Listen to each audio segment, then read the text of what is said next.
सर्वप्रथम माननीय निर्णायकगण, आदरणीय शिक्षकगणों, यहाँ उपस्थित प्रबुद्धजन एवं हमारी युवा शक्ति, आप सभी को मेरा नमस्कार।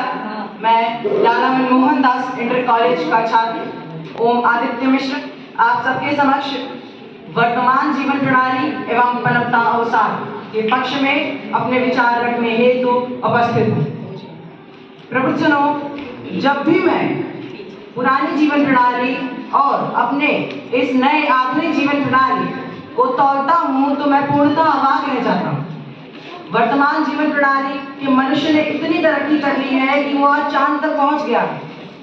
आधुनिकता के बल पर मनुष्य ने अपने जीवन को काफी सुविधाजनक तथा सुखमय तो बना लिया, लेकिन भागम भाग के इस रेस में वह मानसिक शांति तक नहीं पहुंच सका और ना ही उसने स्वयं तक पहुंचने का रास्ता बनाया।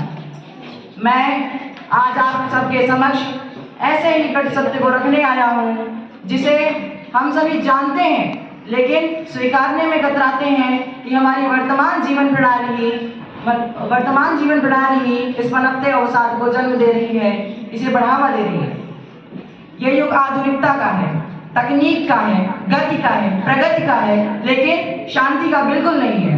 बढ़ते आधुनिकता के दौर में सफर और आगे निकलने का दबाव इतना बढ़ रहा है कि नर्सरी के छोटे छोटे बच्चों को यह दबाव दिया जाता है कि आप फर्स्ट आए, अपनी कक्षा में टॉप करें, सबसे आगे निकलें।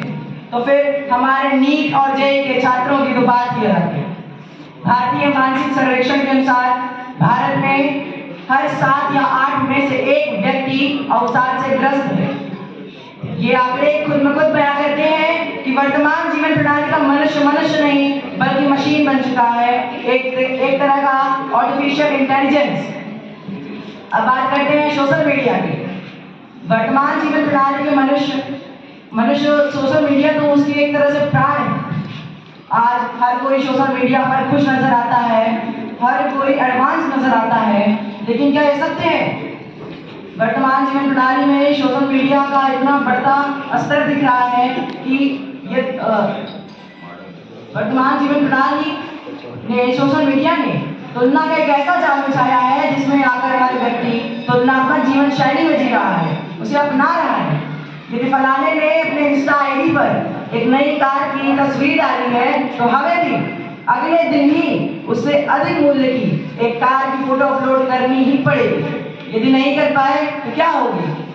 असंतुष्टि, और यह संतुष्टि धीरे धीरे अवसाद का रूप ले लेगी और यह अवसाद धीरे धीरे आत्महत्या का रूप ले लेगा। प्रबुद्धजनों, मैं अब बात करता हूँ आपसी भेदभाव, आपसी संघर्षों की।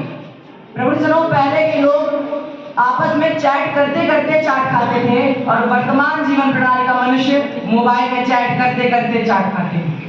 पहले के लोग होली, दिवाली इत्यादि त्योहारों पर अपने गांव जाया करते थे, अपने भाई बंधुओं से मिला करते थे, लेकिन वर्तमान जीवन प्रणाली के मनुष्य के पास इतना समय था कि अपने गांव जा सके, अपने परिवार से मिल सके। मनुष्य एक सामाजिक प्राणी है, समाज से जुड़ा हुआ प्राणी है।